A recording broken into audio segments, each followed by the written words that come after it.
क्या आप जानते हैं कि रावण जैसी महाशक्तिशाली राक्षस की पत्नी मंदोदरी ने अपने पति के मरने के बाद उसके ही छोटे भाई विभीषण से विवाह क्यों कर लिया?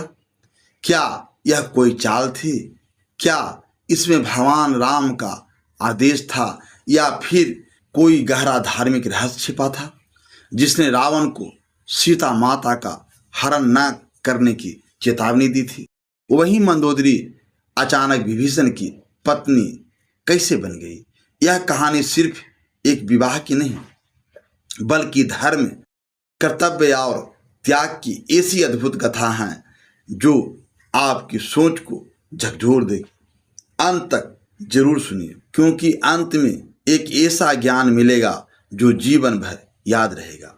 जिसने रावण जैसे राक्षस का संग सहा, जिसने लंका में भी धैर्य की लौ जलाए रखी, वहां मंदोदरी अचानक एक दिन रावण के ही भाई विभीषण से विवाह क्यों कर लेती है?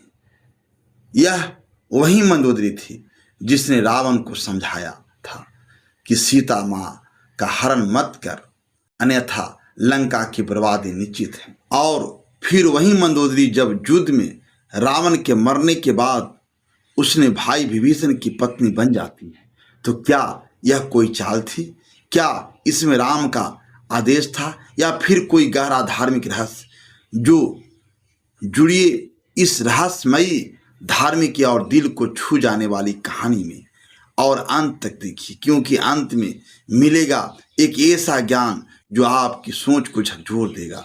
जब पूरी लंका जलकर राख हो गई थी, जब रावण का सब युद्ध भूमि में पड़ा था और आकाश में देवताओं के नगाड़े बज रहे थे, तब एक स्त्री खामोशी से बैठी थी। उसकी आंखों में आंसू नहीं थे, लेकिन उसकी आत्मा चिल्ला रही थी। वह थी मंदोदरी। बहुत कम लोग जानते हैं कि मंदोदरी रावण की रानी तो थी, लेकिन मन से वह राक्षसी नहीं थी। वह मायासुर की बेटी थी, जिसने शिव की तपस्या करके अद्भुत तेज ज्ञान और धर्म का वरदान पाया था। मंदोदरी एक बार तपस्या कर रही थी, तभी रावण की नज़र उस पर पड़ी। रावण ने मायासुर से विवाह की इच्छा जताई। मायासुर रावण की ताकत और लंका की समृद्धि देखकर मान गया, लेकिन मंदोदरी ने तभी से मन में एक बात ठान ली थी, अगर रावण अधर्म की ओर जाएगा तो मैं उसकी पत्नी होते हुए भी उसका साथ नहीं दूंगी। जब रावण ने सीता माता का हरण किया, मंदोदरी ने उसे बहुत समझाया, स्वामी, एक पराई स्त्री को बलपूर्वक लाकर महल में रखना आपकी वीरता नहीं, आपका पतन है। राम कोई साधारण पुरुष नहीं, वह स्वयं धर्म है। उनसे बैर करना मतलब लंका को दांव पर लगाना है। लेकिन रावण नहीं माना। उसका अहंकार, उसका बल, उसका ज्ञान सब उसकी आंखों पर पट्टी बांधे हुए था। मंदोदरी बस एक बात कहकर चुप हो जा गई, आपने रावण बनकर लंका को बनाया, लेकिन एक दिन यही रावण लंका को मिटा देगा। और वही हुआ लंका का युद्ध और रावण का अंत। लंका जल गई, रावण मारा गया, उसका पुत्र मेघनाथ, भाई कुंभकर्ण, सभी वीर योद्धा धराशायी हो गए। मंदोदरी अकेली रह गई। अब जरा सोचिए, एक स्त्री जिसने पति को बार बार धर्म की राह पर चलने को कहा, जिसने स्वयं हर विपत्ति में धर्म नहीं छोड़ा, अब वहीं अकेली थी, विधवा थी, अपमानित थी। क्या वह राक्षसी थी? नहीं, वह तो उस समय की सबसे ज्ञानी और धर्मपरायण स्त्री थी। जब युद्ध समाप्त हुआ, राम ने विभीषण को लंका का राजा घोषित किया, लेकिन इसके बाद उन्होंने जो कहा वह सबको चौंकाने वाला था। विभीषण लंका की प्रजा को एक धर्मनिष्ठ रानी भी चाहिए, और यह रानी कोई और नहीं, मंदोदरी होनी चाहिए। विभीषण अचंभित रह गए। प्रभु, वह तो मेरे भाई की पत्नी थी, मैं कैसे? राम मुस्कुराए और बोले, मंदोदरी अब रावण की विधवा नहीं, वह अब उस राक्षस की परछाई से मुक्त है। उसका जीवन अब धर्म के लिए होगा और तुम विभीषण रावण की लंका को धर्म की लंका में बदलोगे। वह तुम्हारी धर्म पत्नी बनेगी। इस राजधर्म को पूरा करने के लिए जब मंदोदरी से पूछा गया कि क्या वह इस विवाह को स्वीकार करेगी, तो उसने एक लंबी चुप्पी के बाद कहा, मैंने रावण को पति रूप में सहा, लेकिन हमेशा धर्म के लिए लड़ी। अब अगर प्रभु राम के आदेश से मुझे विभीषण के साथ धर्म की स्थापना करनी है, तो मैं उसे भी स्वीकार करूंगी। मैं अब सिर्फ रावण की विधवा नहीं, लंका की जननी हूँ। मंदोदरी और विभीषण का विवाह कोई सांसारिक मोह नहीं था, वह धर्म, कर्तव्य, न्याय और भावनाओं का गहरा संगम था।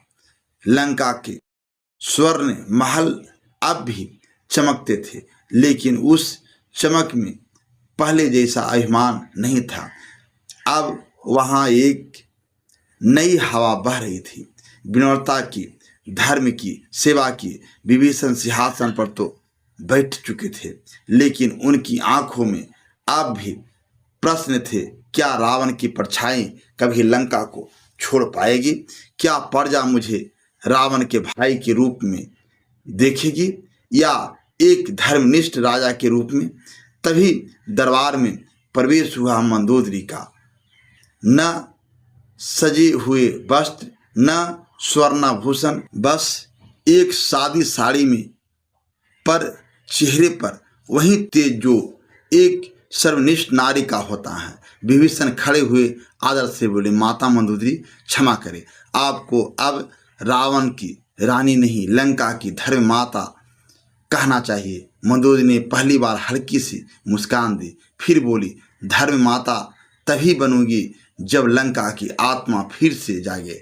विभीषण, यह मेरा भी उतना ही दायित्व है जितना तुम्हारा, और अगर धर्म के यज्ञ में मुझे तुम्हारी अर्धांगिनी बनकर सहभागी होना पड़े तो मैं तैयार हूँ। विभीषण ने सर झुका दिया। दोनों समझ गए यह विवाह नहीं, धर्म का यज्ञ था। साधारण वेश में, बिना किसी शोर शराबे के, प्रभु राम की उपस्थिति में मंदोदरी और विभीषण का विवाह हुआ। राम ने कहा, लंका अब अधर्म की नहीं, धर्म की राजधानी बनेगी, और इस परिवर्तन की शुरुआत तुम दोनों से होगी। विवाह के बाद मंदोदरी ने अपने हर आभूषण त्याग दिए, रावण की रानी होने का अभिमान छोड़ दिया। अब वह हर सुबह प्रजा के बीच होती, महिलाओं की समस्याएं सुनती, गरीबों की मदद करती, और सबसे बड़ी बात, लंका की स्त्रियों को धर्म, मर्यादा और आत्मसम्मान का पाठ पढ़ाती। कई स्त्रियों ने उसे पूछा, रानी, क्या आपको दुख नहीं होता जब लोग कहते हैं आप रावण की विधवा थी? मंदोदरी बस मुस्कुराकर कहती, रावण मेरा अतीत था, लेकिन मेरा वर्तमान और भविष्य धर्म है, और धर्म के लिए जो बीत गया उसे छोड़ना ही पड़ेगा। विभीषण एक धर्मप्रिय राजा थे, लेकिन राजनीति समझना उन्हें नहीं आता था। तब मंदोदरी ने अपनी बुद्धि से उन्हें हर बार मदद की। जब लंका में कुछ लोग बगावत करने लगे, यह कहकर कि रावण जैसा वीर राजा दोबारा नहीं मिलेगा, तब मंदोदरी ही थी जिसने सभा में खड़े होकर कहा, रावण वीर था पर अधर्मी भी, और वीरता अगर अधर्म से जुड़ जाए तो वह केवल विनाश लाती है। अब समय है धर्म की वीरता का, और वह विभीषण में है। सभा में सन्नाटा छा गया, और मंदोदरी के इन शब्दों ने विभीषण के शासन को स्थिर कर दिया।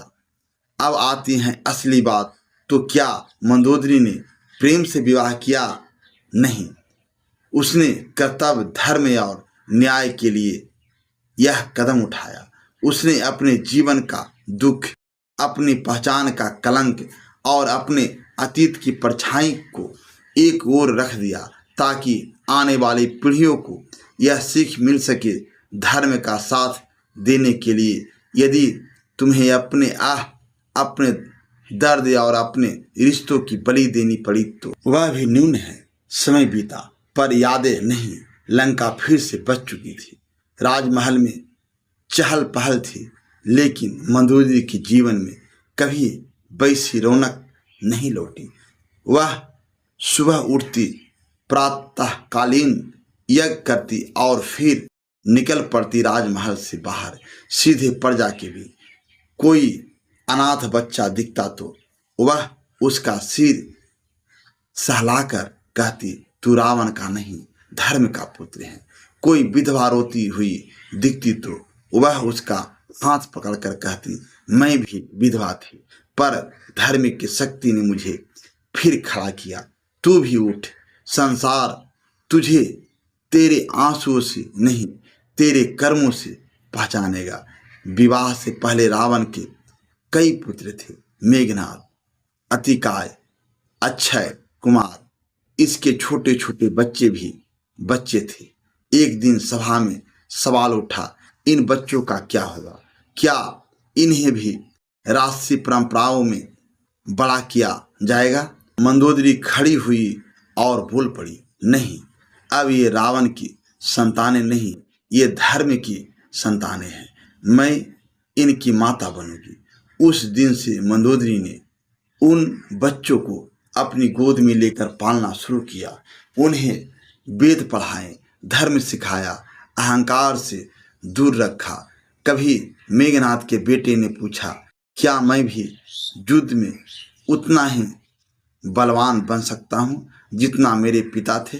मंदोदरी ने उसके सिर पर हाथ रखकर कहा, बल वही है जो धर्म के लिए उठे। नहीं, तो बल वह नहीं, विनाश है। तो वीर बनेगा, लेकिन धर्मवीर। मंदोदरी ने लंका के बीचों बीच एक मंदिर बनवाया, धर्मशिला, जहाँ कोई मूर्ति नहीं थी, बस एक खाली आसन था। लोगों ने पूछा, यह किसका मंदिर है? मंदोदरी बोली, यह उस धर्म का मंदिर है जो न दिखाई देता है, न छूता जाता है, बस जिया जाता है। प्रजा उसे अब लंका की माँ कहकर बुलाने लगी। कभी रावण की रानी, फिर विधवा, फिर विभीषण की पत्नी, और अब लंका की धर्मगुरु।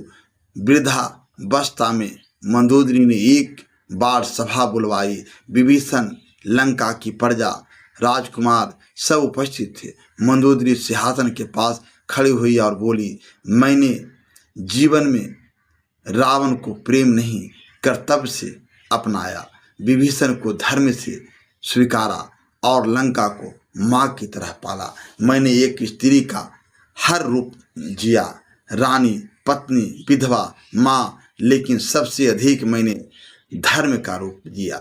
आज मैं आप सबसे एक वचन मांगती हूँ, रिश्तों में धर्म को कभी मत भूलना, मुंह में अधर्म मत करना, और अगर कभी तुम्हारा हृदय तुम्हें सही गलत के बीच खड़ा पाए तो वह करो जो तुम्हारी आत्मा को शांति दे, भले ही संसार तुम्हें दोष दे। सभा मौन हो गई, आसमान में बादल छा गई और मंदोदरी ने अंत में सिर्फ एक पंक्ति कही, मैं रावण की रानी नहीं, मैं धर्म की पुत्री थी, हूँ और रहूँगी। उसके बाद मंदोदरी ध्यान मुद्रा में बैठ गई और कुछ क्षणों में उसकी आत्मा परम शांति में विलीन हो गई। और अब आप सभी दर्शकों से यह एक सवाल है, क्या आप भी अपनी जिंदगी में कभी धर्म और मोह के बीच खड़े हुए हैं? क्या आपने कभी रिश्तों के नाम पर अपने सिद्धांत कुर्बान किए हैं? तो मंदोदरी की तरह एक बार सोचिए, क्या मैं जो कर रहा हूँ वह आत्मा को शांति देगा या समाज को दिखावा? दोस्तों, अगर इस कहानी ने आपके दिल को छुआ तो एक लाइक जरूर कर देना। आपकी एक लाइक इस कहानी को और लोगों तक पहुंचाने में बहुत मदद करती है। और ऐसी ही नई नई कहानियां सुनने के लिए एसपी हिंदी कहानी चैनल को सब्सक्राइब अभी तुरंत करें। धन्यवाद। जय श्री राम, जय धर्म, जय नारी शक्ति।